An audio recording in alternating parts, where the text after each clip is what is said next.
शंकरपुर उत्तर प्रदेश के कोने में बसा हुआ था। चारों तरफ खेत, जंगल और बीच में एक पुराना सूखा कुआं, जिसे लोग कुआं खार कहते थे। कहते हैं उस कुएं में कभी किसी जमाने में एक औरत की चीखें गूंजती थीं, जिसने छलांग लगाकर अपनी जान दी थी। वो औरत रात में रोती थी और जिसकी आवाज सुनाई दे जाए वो इंसान सुबह जिंदा नहीं मिलता था। सीन 1। शिवम का आगमन। शिवम शहर से गांव अपने पुराने घर आया था छुट्टियों में। वो 22 साल का आधुनिक सोच वाला लड़का था, जो भूत प्रेत जैसी बातों पर हंसता था। रात को परिवार के लोग उसे सावधान करते, बेटा उस कुएं के पास मत जाना, रात के बाद तो भूल कर भी नहीं। शिवम मुस्कुराता, अरे बापू, वो सब बस डराने वाली कहानियां हैं, भूत वूत कुछ नहीं होता। पर उसकी आंखों में जिज्ञासा थी। उसे जानना था कि आखिर इस कुआं खार में ऐसा क्या है। सीन 2। पहली रात। अजीब आवाजें। रात के 12 बजे शिवम अपने कमरे में मोबाइल देख रहा था। अचानक खिड़की के बाहर से छपाक छपाक की आवाज आई, जैसे कोई पानी में पत्थर फेंक रहा हो। शिवम ने झांका। बाहर पूरा अंधेरा था, बस कुएं के पास हल्की नीली रोशनी झिलमिला रही थी।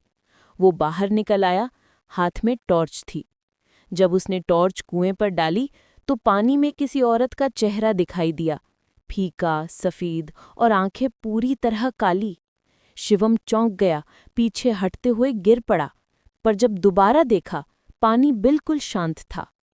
वो घबराया हुआ घर लौटा। कुछ नहीं, शायद नींद पूरी नहीं हुई, उसने खुद से कहा। सीन 3। गांव के बूढ़े की कहानी। अगले दिन शिवम चाय की दुकान पर बैठा था।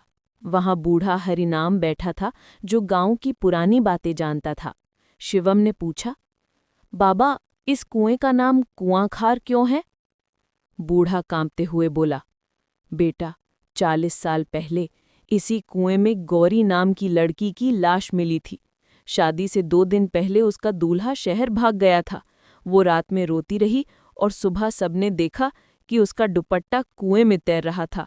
तब से रात में उसकी आत्मा उसी कुएं में रोती है। जो भी आवाज सुन ले उसे वो अपने पास बुला लेती है। शिवम ने हंसते हुए कहा, बाबा, अब जमाना बदल गया है, ये सब अंधविश्वास है।